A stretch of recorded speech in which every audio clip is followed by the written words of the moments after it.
The happiest of seasons is also among the deadliest. Unintentional shootings spike during the holidays, and are more likely to occur than any other time of the year, according to an analysis by the Associated Press and the USA Today network.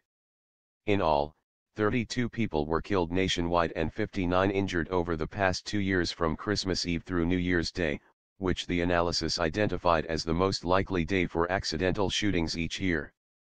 The victims were mostly male and young, with a median age of 19. Nearly half the shootings were self-inflicted, and most occurred in their own homes. The victims are people like Tesler Wayne Ross, a 20-year-old from Gaffney, South Carolina, who killed himself while playing with a handgun at his home last New Year's Eve. His girlfriend and 2 other friends witnessed the accident in Ross' bedroom, Cherokee County Coroner Dennis Fowler said. Alcohol was not involved. They were absolutely clowning around, Fowler said. And sometimes that innocent fun, especially with a gun, can get you in trouble. A weapon like that is not a toy. Several factors contribute to the increase. Children and teenagers are out of school for the holidays and have access to unsecured guns at their homes and those of relatives and friends. Adults are drinking alcohol and inattentive to gun safety or their children. New guns are given and received as gifts in the tens of thousands. It's a popular time of year for hunting. The count does not include 3 deaths and 16 injuries involving guns fired into the air to celebrate the new year. The AP and USA Today network looked at holiday shootings after an earlier investigation found that accidental shootings involving children happen far more often than federal government statistics show. Based on incidents compiled by the Gun Violence Archive, they found that more than 320 minors were killed by unintentional shootings over a 2.5-year period that ended June 30. Chronicle of Agony: Gun accidents kill at least 1 kid every other day. For those who have lost loved ones in holiday shootings, the season is never again the same. In recent interviews, the mothers of 2 teenage victims urged families to be aware of the heightened seasonal risk and take precautions to prevent unnecessary gun deaths.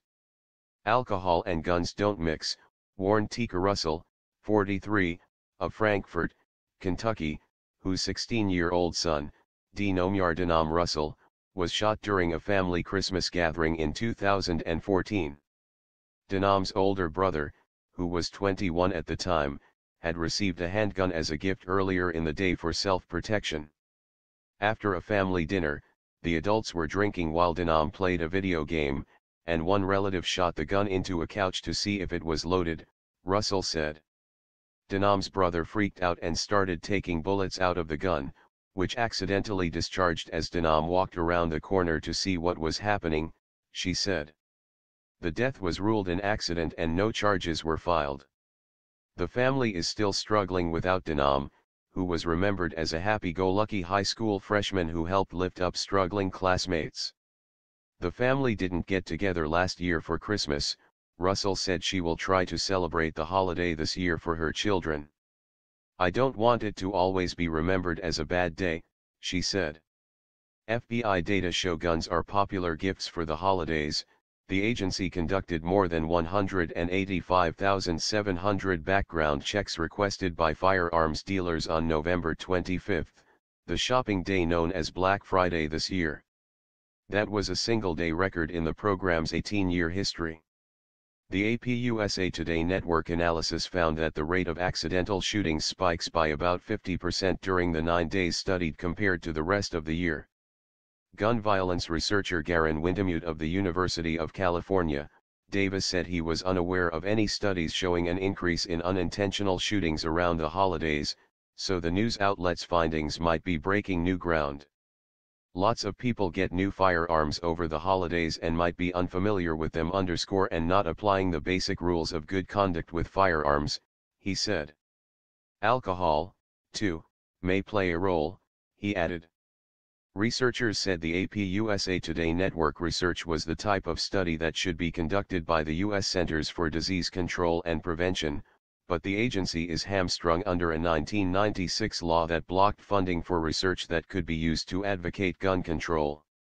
There's much research that could help target prevention efforts.